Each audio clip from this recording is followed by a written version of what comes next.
History calls me a bandit. My people call me a patriot. Time will tell who was right. Tiburcio Vasquez. In 1850s California, Mexican Americans were losing their land, their rights, and their dignity to Americans. And one man decided to fight back, Tiburcio Vasquez. They called him bandido, outlaw, criminal, but to his people, he was something else entirely. Born on April 11th, 1835 in Monterey, California, his family was considered upper middle class, and by the time he was 13, he could read, write, and speak in both English and Spanish fluently, which was uncommon for villagers. But imagine watching everything your family built for generations being stripped away by new laws you don't understand. For Tiburcio, it wasn't just about money or land. It was about justice, identity, and survival. So then he started the Vasquez gang. He became a popular legend with his charisma and charm, robbing from wealthy Americans, distributing his wealth to poor Mexican families. He was the protege of Ignacio Garcia, one of California's most dangerous bandits. But in 1856, he was caught and sent to San Quentin prison for the next 5 years. However, he organized multiple prison breaks, breaking out of prison not once, not twice, but 3 times. Every escape made the authorities look foolish, and his people cheered even louder. The newspapers called him the gentleman's bandit, describing him as a dangerous gang member, but one who was charming, well-dressed, and educated. He loved partying, women, and gambling. However, he wasn't just fighting with guns. He was fighting to preserve his culture. Sound familiar? The struggle to keep your identity in a changing world never gets old. But in 1874, after 23 years of outsmarting the law, Vasquez was finally captured. Of all places, what is now West Hollywood, California. And on March 19, 1875, before being hung at the San Jose courthouse, even facing death, he declared,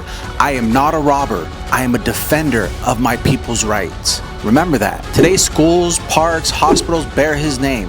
Was he a bandit? Depends who you ask, but he was also a symbol of resistance against injustice. His story reminds us sometimes the line between outlaw and hero depends on whose story you're telling. And some stories, they're still being written today. Listen, history isn't just about what happened. It's about who gets to tell the story. Tiburcio Vasquez fought for his people when the law turned against them. Today, we're still fighting to tell our stories, to preserve our heritage, to be heard. But here's the difference. We have platforms they never had. So ask yourself, what story are you going to tell? What injustice will you stand up against? Because somewhere out there, someone needs to hear your voice as much as California's Mexican Americans needed to hear Vasquez. Don't wait for permission to be your own hero. Your story matters. Tell it. I'm EG, the Activated Mexican. Follow for more untold stories.